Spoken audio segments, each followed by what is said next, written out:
Merci.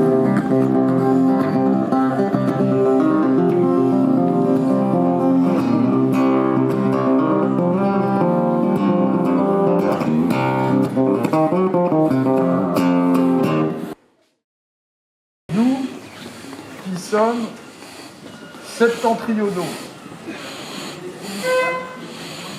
nous aimons les soirées interminables et les nuits en plein jour. Septentrionaux, en recherche de renouveau. Nous promenons notre étincelle de vie dans les rues glauques, cherchant à provoquer la rencontre de l'ami authentique, de la gratuité, paisible alliage d'amour et de sérieux.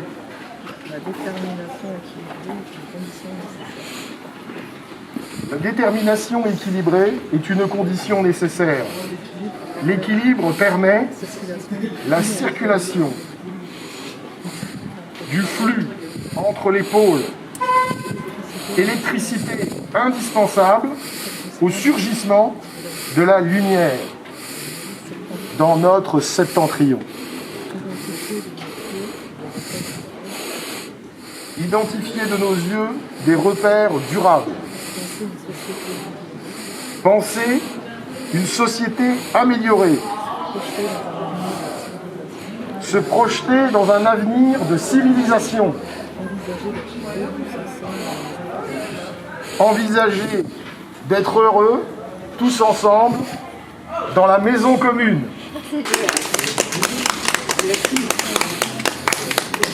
Bravo.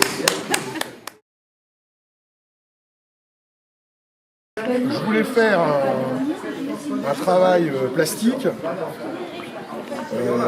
qui coïncide avec, les courants artistiques que j'aime bien, parce que avant de créer, je suis un grand amateur d'art.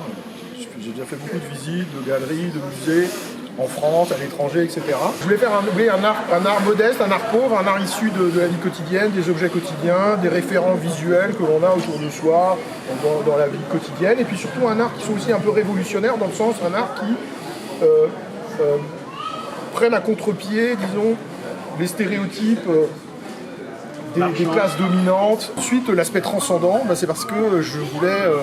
donc ça parle un peu de ma vision du monde, en fait. Je voulais aussi quelque chose qui soit spirituel, qui soit connecté avec le fait religieux, au moins sur le plan anthropologique, quoi. Donc c'est pour ça que c'est art plastique, pauvre, ouvrier, révolutionnaire et transcendant.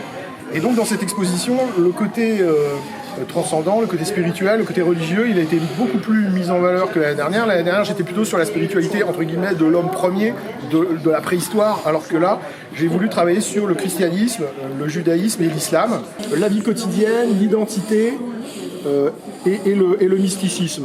Et brouiller les frontières entre tout ça, c'est-à-dire essayer de faire que l'objet de la vie quotidienne puisse être œuvre d'art à un moment donné. Parce qu'on a une période assez difficile sur le plan politique, sur le plan philosophique, on se pose plein de questions, et la lumière que l'on attend aujourd'hui, certes c'est la lumière du jour, mais je pense qu'on est très nombreux à attendre aussi d'autres formes de lumière, qui seraient, disons, un retour de l'espérance. Et la base, je pense, de cette lumière, de cette recherche, de cette quête personnelle, je pense que c'est aussi l'ami.